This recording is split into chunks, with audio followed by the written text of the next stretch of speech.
Kita akan coba lebih mendalami lagi pada perjumpaan kali ini. Kemarin sempat disampaikan bahwa orang-orang yang terpilih ini orang-orang yang betul-betul mengerti bahwa hidup ini bukan masyi'nah, tapi hidup ini masya Allah. Hidup ini terserah Allah. Di mana orang mengetahui bahwa ada masyiahnya Allah. Wa matasa'un illa masya Allah. Kalian tak memiliki kemampuan karena semua kemampuan hanya milik Allah. Kita di antara keduanya.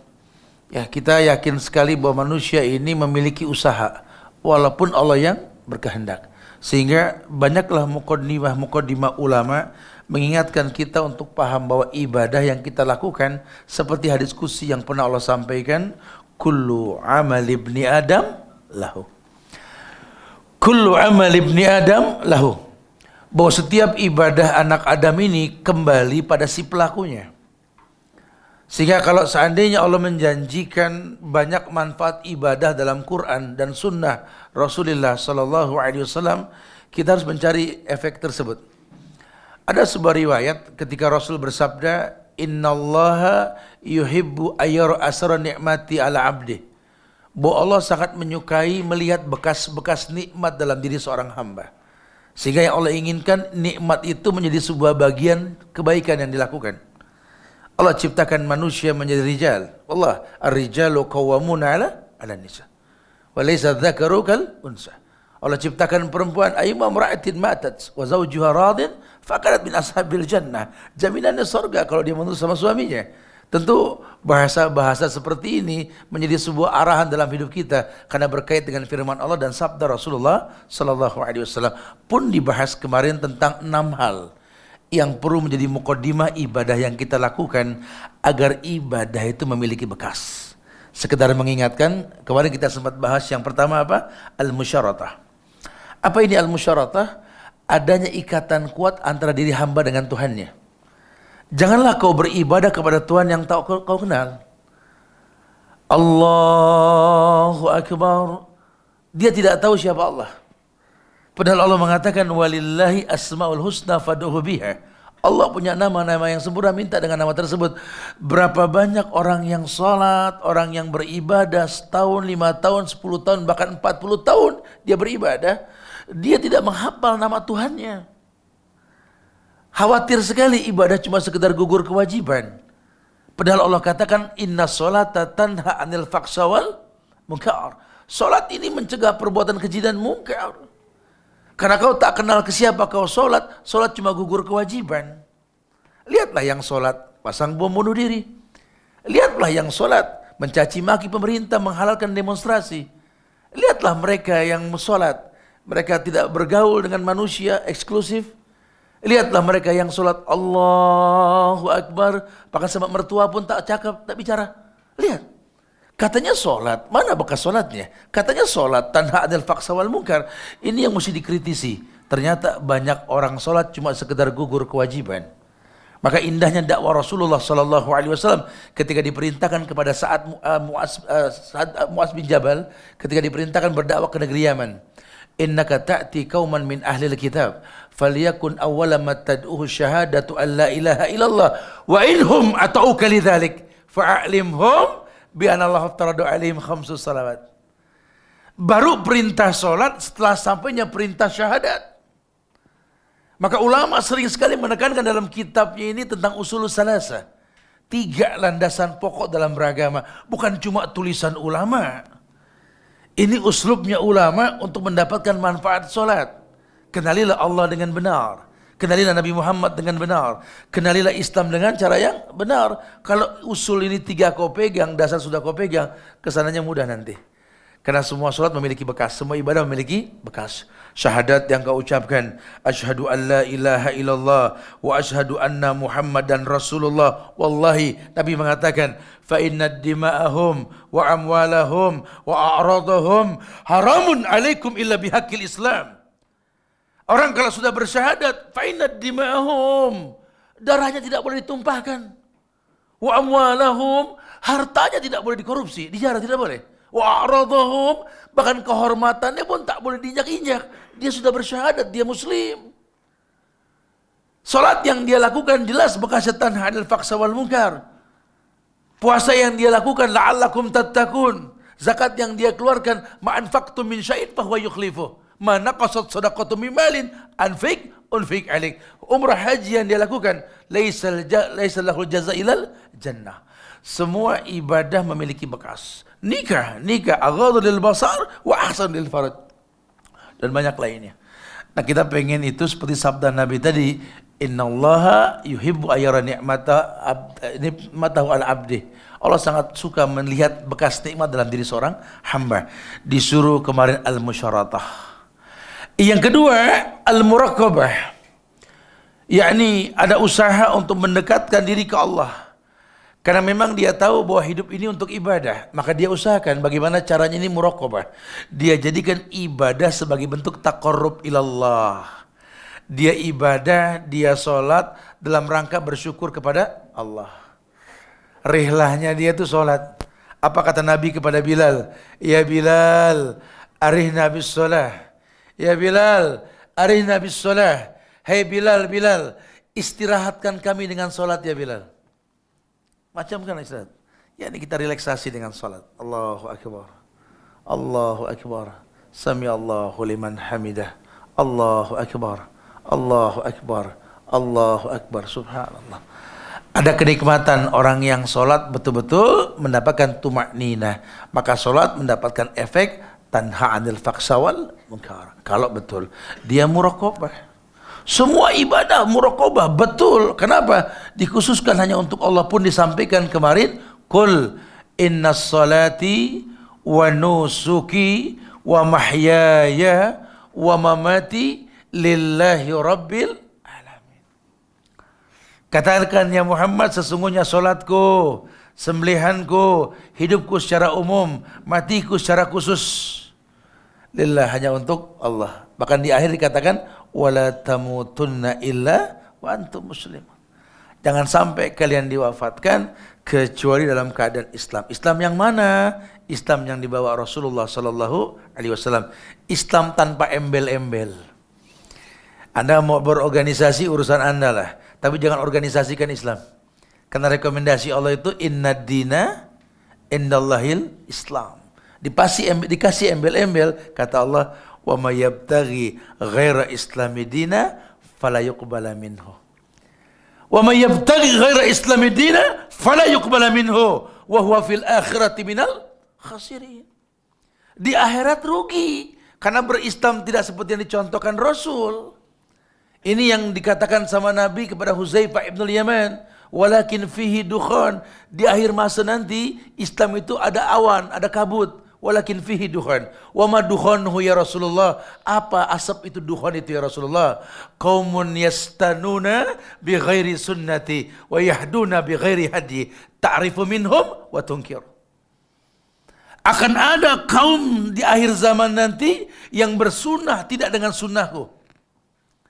Mengikuti petunjuk pun bukan petunjukku. Ta'rifu minhum wa tunkir. Kau tahu itu sunnah tapi hatimu ingkar. Zaman Nabi ada azan, ada Allahu Akbar, Allahu Akbar. Bilal bangunin orang subuh. Sahabat Ibnu Ummi Maktum masuknya waktu azan. Ya anna Bilal yu'azzin bilail. Kulu wasrabu hatta tasma'adana Ummi Maktum. Makan minum sahurlah kalian sampai dengar azan subuh, azan Ummi Maktum. Ini menandakan azan untuk sholat. Nanti ada masa di mana orang azan untuk mayit. Nanti ada masa di mana orang azan untuk ke embarkasi haji. Dan lainnya. Kayaknya saya pernah tahu ini azan. Tapi kok enggak sama dengan zaman Rasul. Ta'rifu minhum wa tunkir. Hatimu ingkar.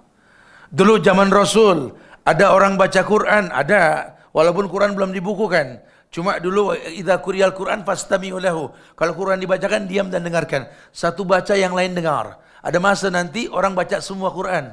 Tidak ada yang dengar. Semua baca. Ada masa nanti. Yastanuna bi ghairi sunnati. Terjadi. Dan itu terjadi. Shadaqa Rasulullah sallallahu alaihi wasallam li'annahu shadiqul masduq. Muraqabah. Yang ketiga, al-mujahadah. Al-mujahadah bukti taqarrub. Karena Allah berfirman, "Walladzina jahadu fina lanahdiyannahum subulana." Walladzina jahadu fina lanahdiyanahum subulana. Allah sudah kasih attention bahwa orang yang bersungguh-sungguh di jalan Allah, Allah berikan hidayah. Makna kesungguhan bukan cuma modal semangat tanpa ilmu. Karena ada ayat yang menguatkan ayat itu. Walladzina amanu walam yalbisu imanahum bizulmin ulaika lahumul amnu wa hum muhtadun. Hidayah. Walladzina jahadu fina lanahdiyanahum subulana. Hidayah yang mana? Hidayah yang walladzina amanu walam yalbisu imanahum bizulmin ulaika lahumul amnu wa hum muhtadun. Makanya sahabat bergerak dengan ayat ini. Tidak akan pernah ada muqaddimah sebuah usaha dan doa kecuali mengedepankan tauhid. Umar dengan gayanya mencopot Khalid bin Walid, mengganti dengan Abu Ubaidah bin Zarrah yang tidak selevel. Satu jenderal, satu prajurit. Dalam rangka melawan Romawi. Orang ini mati akal sudah. Ini strategi ngaco ini. Kalau jenderal diganti sama kopral sama prajurit ini. Kata Umar, yang kasih kemenangan itu Allah. Bukan kita. Buka sababnya. Allah tidak kasih menang sama kalian. Kenapa? Kalian berbuat syirik. Apa syirik kami? Kalian mengatakan, di mana ada Khalid bin Walid, di situ ada kemenangan. Syirik. Wa ma lizzalimin min ansar. Sampai kapanpun tidak akan ada kemenangan, kesuksesan selama kesyirikan dianggap biasa. Makanya ulama gencar sekali. Dia tidak melawan orang-orang kafir. Dia tidak melawan dulu orang-orang musyrik. Dia tidak melawan orang-orang kafir yang jelas-jelas kekufurannya. Orang syirik juga sama, yang jelas-jelas kesyirikannya. Yang dilawan ini perusak-perusak agama yang membuka selah kufur dan syirik. Kalau yang tidak paham dibikin bingung kita ini. Ini kok malah ahlul bid'ah yang dihantam, bukan kafir yang dimusuhin. Ahlul bid'ah yang membuka selah kekufuran dan kesyirikan. Perusak-perusak agama ini yang mendatangkan kekufuran dan kesyirikan. Karena kalau perusak-perusak ini sudah hilang, yang kafir pun bisa terdakwahi. Kalau dengan cara yang betul. Karena zaman sahabat dulu, sahabat mengatakan dulu kafir Yahudi, dulu kafir Nasrani, melihat kami para sahabat bisa masuk Islam. Karena mereka belum tahu syariat. Tapi kalau ahlul bid'ah ini tahu syariat, sengaja merusak syariat.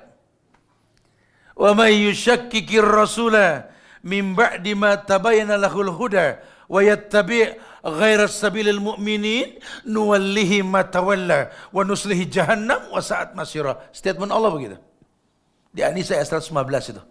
Barang siapa yang bertolak belakang dengan Rasul ba'da ma tabayyana lahul huda, setelah dijelaskan al-huda, al-huda, al-halal wal-haram, wa umuru bainahuma mustabihat, petunjuk.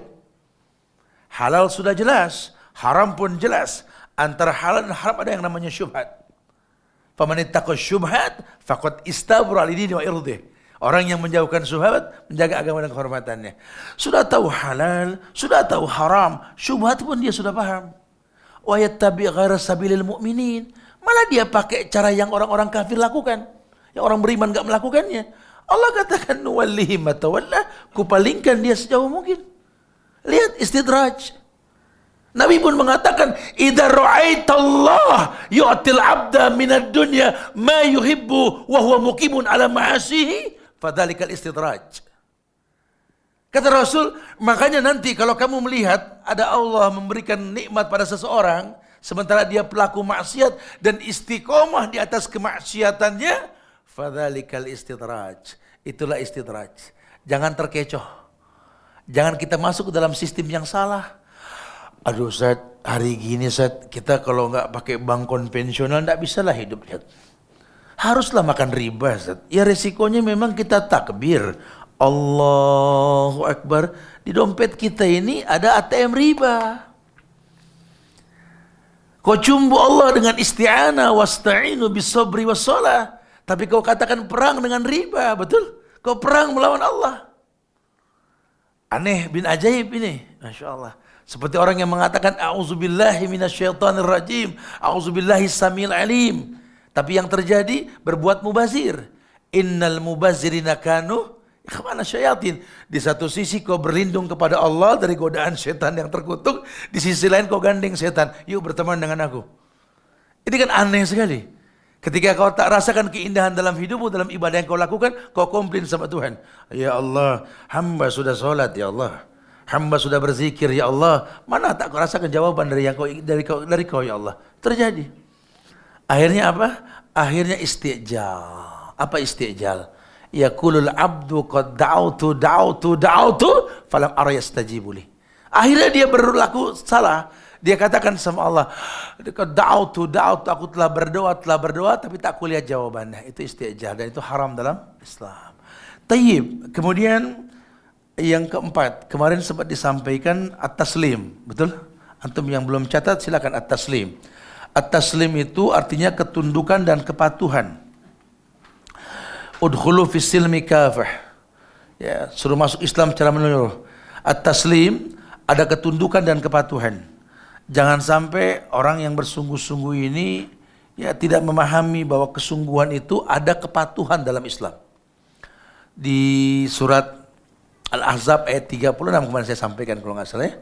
Wa ma kana lil mu'minin wala mu'minatin idza qadallahu wa rasuluhu amran ayakuna lahumul khiyaratu min amrihim.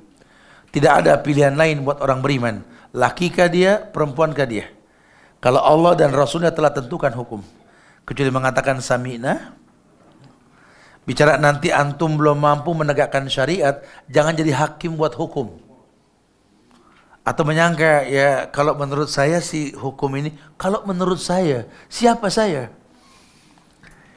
Ini firman Allah, ini sabda Rasul, ini bukan kaleng-kaleng ini. Masya Allah. Kalau orang Jakarta bilang bukan kaleng-kaleng Pak. Kaleng-kaleng itu kalau disenderin pengok gitu Pak. Ini bahasa langit. Ini bahasa Shodikul Masduk, bahasanya Rasul ini. Yang nggak mungkin berdusta. Wa ma yantiqu anil hawa in huwa illa wahyu yuha. Nabi nggak mungkin berkata yang dusta. Karena sampai Allah sudah syariatkan, Nabi sudah contohkan, apalah daya kita mau dusta sama itu semua. Tidak ada. Katakan dengan tegas. Sami'na wa ta'ana. Itu yang paling baik. Makanya taslim. Tunduk dan patuh kepada syariat. Walaupun kita belum tahu. Tapi kalau kabar ini dengan sanad yang sahih, konsekuensinya patuh. Minta sama Allah, ya Allah, mudahkan hamba untuk bisa melaksanakan syariat ini, ya Allah. Karena pelaksanaan syariat itu yang dikatakan tazawwad. Wa tazawwadu fa inna khair zadi taqwa. Berbekalah kalian sebaik-baik bekal takwa kepada Allah. Tayyib. Kemudian yang kelima ar-ridha. Kemarin kita sampaikan ar-ridha ini. Kenapa saya ulang? Karena penting. Ya, kita akan melanjutkan dengan bahasan berikutnya nanti ya. Ar-ridha ini artinya betul-betul memang yang dalam ungkapan kata sering kita ucapkan di pagi dan petang. Raditu billahi rabba wa bil islami dina wa bi Muhammadin nabiyya wa rasulah. Raditu billahi rabba. Bukan cuma lisan bahasa mengatakan raditu billahi rabba. Apa buktinya? Karena robba ya rubu yang mencipta dengan proses. Kalau istilah kata alhamdulillahi rabbil alamin, Rabb yang menciptakan alam. Kita cuma bagian alam. Maka khobarnya dikedepankan alhamdulillah. Segala puji milik Allah. Ya, Allah terpuji, Rabbul Alamin diakhirkan. Sudahlah sama Allah jangan komplain. Segalanya milik Allah, pujilah dia. Walaupun kau tak kenal Allah. Artinya kau tak melihat Allah. Tapi kalau kau tahu ini Nabi yang perintahkan untuk membaca Al-Fatihah sebagai awal dari solat yang kau lakukan. La solata illa bi fatihatil kitab. Katakan, alhamdulillahi rabbil alamin. Rabbul Alamin, Rabb yang menciptakan alam dengan sempurna. Kami cuma bagian dari alam. Pikir punya pikir, seonggok daging yang merah yang dilahirkan, tak bisa apa-apa, cuma menangis. Ketika dewasa punya segalanya, apa namanya kalau bukan titipan? Ketika mati nanti apa yang dia bawa? Cuma 3 lembar kain kafan buat laki-laki, 5 lembar buat wanita, lihat. Ketika mayit sudah dipanggil oleh Allah, ya ayat Tuhan nafsul mutmainnah. Ya ayat Tuhan nafsul mutmainnah, wahai jiwa-jiwa yang tenang. Apa jiwa yang tenang? Si kaya yang bersyukur, si miskin yang bersabar. Ya Tuhan nafsul mutmainnah, irji'i ila rabbiki radiyatan mardiyah, ridha. Kembalilah ke Rabb kalian dalam kondisi ridha dan diridai. Syukran. Fadkhuli fi ibadi wadkhuli jannati, maka masuklah golongan hamba-hambaku, masuklah surgaku. Masya Allah. Jadi betul-betul diaplikasikan ridho dalam kehidupannya ini dengan ilmu yang dikedepankan tentunya. Baru kemudian yang terakhir itminan. Kita sudah bahas tadi. Ya kalau caranya betul, maka ibadah ini ya muqaddimahnya ketenangan. Nah, orang-orang yang terpilih adalah orang-orang yang betul-betul mendapatkan kemuliaan. Ketika ada ayat yang mengatakan kuntum khaira ummatin ukhrijat linnas. Kuntum khaira ummatin ukhrijat linnas. Sekalian sebaik-baik manusia yang ukhrijat. Ukhrijat Ibnu Katsir mentafsirkannya adalah azharo. Azharo linnas. Ini bukan ayat khuruj. Bebas Anda keluar berdakwah tanpa ilmu. Ya, kalau sudah berilmu silakan. Ya, ada perintah untuk ud'u ila sabil rabbika bil hikmah. Ada perintah. Kalau kalian belum berilmu jangan. Orang baru hijrah bukan dakwah, belajar. Ini banyak orang baru hijrah suruh dakwah, kacau. Dia ajak orang sholat. Ketika kita tanya kenapa mesti sholat, dia bingung. Sholatlah, jangan seperti saya dulu mantan preman, tidak sholat. Saya akan sholat sekarang. Oke, saya sholat. Cuma saya tanya dulu, kau sholat ke siapa? Ke Allah. Siapa Allah? Ya, siapa Allah? Ya Allah. Masya Allah. Kenapa Allah itu alif lam lam ha? Ada tulis Arab itu, alif lam lam ha. Itu bahasa Arab. Zaman Ibrahim tidak ada itu. Itu perapian harokahnya zaman Utsman. Dulu tidak ada alif lam lam ha. Kenapa alif lam lam ha? Itu bahasa Arab. Allah bukan itu tulisan. Karena Ibnu Katsir mengatakan alif lam lam ha itu ilah wa walah. Allah sijil, sinju wa jillu. Ada dalam bahasa Arab seperti itu. Allah ilah wa walah. Ilah yang diibadahi dengan benar. Wa walah tidak ada kata cukup dalam beribadah kepadanya. Allah zat yang diibadahi dengan benar dan tak ada kata cukup dalam beribadah kepadanya. Sehingga ketika kita menerjemahkan la ilaha illallah, ulama mengatakan ada dua rukun, nafi wal isbat. La ilaha nafi, hapus ilah. Illallah, tetapkan hanya Allah. Maka terjemahan la ilaha illallah, la ma'buda bihaqqin illallah. Betul-betul dia matengin. Oh, berarti kalau saya mau ngaku hamba Allah, saya harus hapus dulu Tuhan selain Allah. Tetapkan hanya Allah. Sehingga kalaupun dia bertauhid, betul-betul kul huwallahu ahad. Isma'na ahad. Liwahidallah. La syai'un ba'dal ahad. Ada yang bertanya dulu, Ustaz, kenapa kul huwallahu ahad? Bukan kul huwallahu wahid. Kepada Syekh Ali Hasan bin Ali Abdul Hamid Al-Halabi ini, Syekh mengatakan, li'ana la syai'un ba'dal ahad. Walakin ba'dal wahid, isnain, salasa, dan seterusnya. Artinya, liwahidallah, waliwahidin kun wahidan. Begitu bahasa Ibnu Qayyim dalam Ad-Dawa, waliwahidin kun wahidan. Untuk Allah yang satu, esakan dia. Silakan semua manusia mengatakan Allahus Samad. Allah tempat meminta, tempat bergantung. Tapi itu ayat yang kedua. Ayat pertamanya apa? Qul huwallahu ahad. Esakan Allah baru kau minta. Jangan tak kenal Allah kau minta sama Allah. Kalaupun diijabah, kau yang merasa diijabah. Allah tidak pernah mengijabah. Ya, saya sampaikan kemarin surat Al-Fajr ayat 15-16. Mereka mengatakan, fa'amal insanu idza mabtalahu rabbuh fa'akramahu wa na'amahu fayaqulu rabbi akraman. Dia merasa mulia saat dimuliakan. Tapi wa amal insanu idza mabtalahu rabbuh faqaddara 'alaihi rizqahu fayaqulu rabbi ahanan. Dia merasa hina ketika dihinakan. Jadi agama pakai perasaan. Ini kan bahaya. Agama pakai perasaan. Perasaan sih Allah lagi senang sama saya, Tat. Perasaan. Kayaknya Allah nggak demen sama Anas, Tat. Kok tahu feeling? Feeling, Masya Allah. Loh kok agama pakai perasaan gimana sih? Kamu nggak merasakan getah dalam hatimu? Idza quri'al Qur'an fastami'u lahu. Kalau dibacakan Quran dengar coba. Wajilat qulubuhum, tambah gak tuh hatinya, bergetar gak hatinya? Wa idza tuliyat alaihim ayatuhu zadathu imanan, coba. Kalau Allah disebut namanya Allahu Akbar, Allahu Akbar. Kira-kira hati apa? Wajilat qulubuhum gak? Coba ukur kita. Kalau kita Allah disebut kita nggak bergetar, hati kita ada masalah berarti. Ada masalah. Ada yang menyibukkan diri kita sampai nggak membuat getar terasa di hati kita. Masya Allah. Ya. Itu sudah kita bahas kemarin.